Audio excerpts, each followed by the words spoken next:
Hi everybody, it's Andrea at the Wool Market and DIY School, and it's time for our Technique Tuesday video.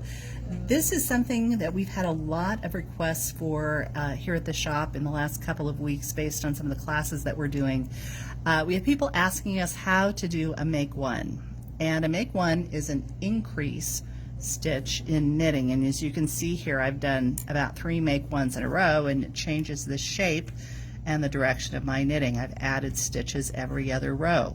Now you can do a make one, and if you want it to lean to the right, you do it this way. And when you do a make one, you're literally picking up this strand between the last stitch you worked and the next stitch in line. So to do a make one that leans to the right, you come up underneath this bar just like this.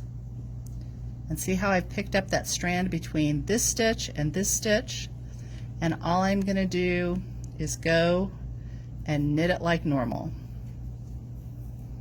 Okay? And that's a make one right. And sometimes you have a pattern that just calls for a make one, and you can do it that way as well.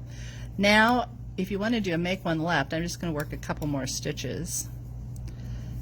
And a make one left is the opposite. You take your left needle, you take that strand between the stitch you've just worked and the next stitch in line right there, and I'm going to go in from the front. Now one of the things that you have to do is you have to work the opposite of the direction that you've inserted that left needle. So since I've gone from the front, I need to work this stitch in the back.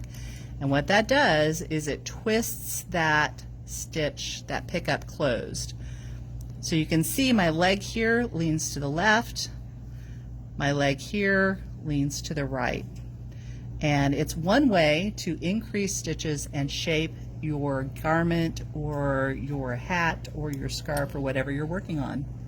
Thanks a lot. That's your tip for Technique Tuesday Make Ones here. And we hope that you're having a great week. For the Wool Market and DIY School, my name is Andrea.